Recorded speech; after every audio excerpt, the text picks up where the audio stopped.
Cuando piensas en modo de supervivencia, es natural pensar en el ataque repentino de algún animal o en un ¡terremoto! Bueno, cuando ves que no estás haciendo las cosas que tenías que hacer o que los platos sucios se están amontonando, por lo general te regañas a ti mismo por ser flojo, porque hasta donde sabes, no hay cocodrilos en el inodoro.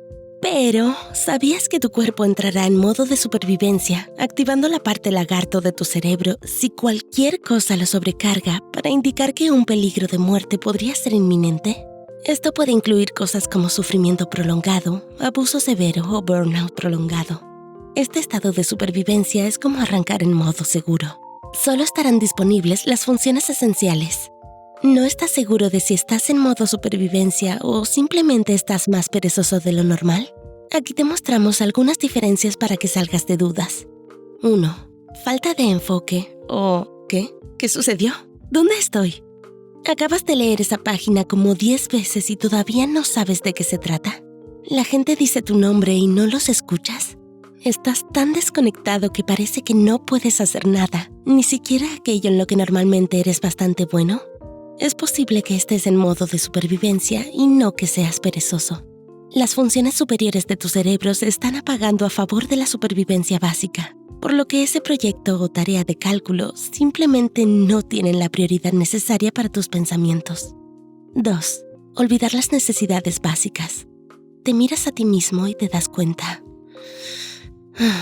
No me he cepillado los dientes hoy y no me he duchado en 3 días. ¿He comido hoy?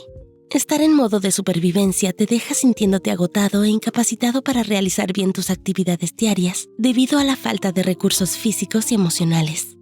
3. Te sientes más cansado de lo esperado todo el tiempo. ¿Te sientes agotado aunque no hayas hecho nada agotador? No has estado en un campo de entrenamiento y no estás entrenando para los Juegos Olímpicos. Y sin embargo, estás empezando a identificarte con Han Solo atrapado en la carbonita, tanto física como mentalmente. Esto bien podría ser el modo de supervivencia tratando de conservar energía. Te sientes cansado, por lo que el modo de supervivencia grita: ¡conserva energía! ¡Quédate quieto! ¡Duerme! Pero eso termina haciéndote sentir aún más cansado, por lo que el cerebro de lagarto sigue intentando hacerte conservar energía de la única forma que sabe. 4. Estás reaccionando más emocionalmente que de costumbre. Ya seas una persona naturalmente relajada o un duendecillo maníaco natural, te das cuenta de cuándo estás más reactivo de lo normal. Si te has dado cuenta de que te estás poniendo irritable o arremetiendo contra cosas que no significan nada para ti, o te has dado cuenta de que te has echado a llorar sin ningún motivo, es muy probable que este sea tu cerebro de supervivencia en acción. Cuando estamos en modo de supervivencia, nuestro cerebro reacciona impulsivamente para mantenernos con vida. Trata de convencernos de que si utilizamos las funciones ejecutivas para procesar la información, la seguridad no estará garantizada. Y por eso se salta este paso y reacciona impulsivamente a los estímulos. 5. Espera, ¿cuál era este punto? Ah, sí, problemas de memoria. ¿Alguna vez has sentido que no tienes idea ni recuerdas lo que estuviste haciendo ayer? Puede que te sientas desorientado y confuso si alguien te pregunta algo simple, algo que sabes, y tu única respuesta es una mirada en blanco porque no logras recordar. Dun, dun, dun, cerebro de supervivencia. El trauma puede afectar a tu memoria y hace que recordar el quién, qué, dónde de tu vida diaria sea muy difícil. 6. Solo puedes considerar una tarea a la vez. Normalmente tienes un superpoder para la multitarea. Puedes escribir un artículo mientras escuchas un audiolibro e ir tomando sorbitos de café. Pero últimamente no puedes. De hecho, la única forma en la que puedes hacer algo en este momento es considerando una tarea a la vez. Pasen por orden, fila única, por favor.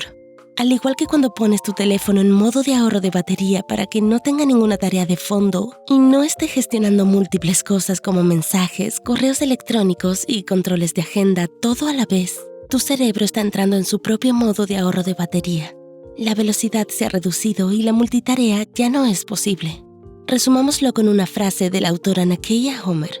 No estás perezoso, desmotivado o estancado. Después de años de vivir en modo de supervivencia, estás exhausto.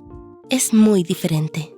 Superficialmente, estar en un modo de supervivencia puede parecerse a lo que percibimos como ser perezoso. Por eso es tan importante averiguar por qué ciertas acciones o inacciones están sucediendo. ¿Es realmente una evitación consciente o simplemente una manera de aferrarse a la vida, tal vez sin siquiera saber que lo estás haciendo? Lo que sí sabemos es que estar en modo de supervivencia constante no es ni saludable ni feliz, por lo que es necesario despejar lo que nos aqueja haciendo pequeños cambios. Ver a un profesional puede ayudarnos a comenzar este viaje. ¿Alguno de estos puntos te suena? ¿Qué nuevas cosas aprendiste sobre algo que hayas notado en ti o en otra persona? Comparte, discute y comenta. Nos encantaría saber de ti. Como siempre, gracias por vernos.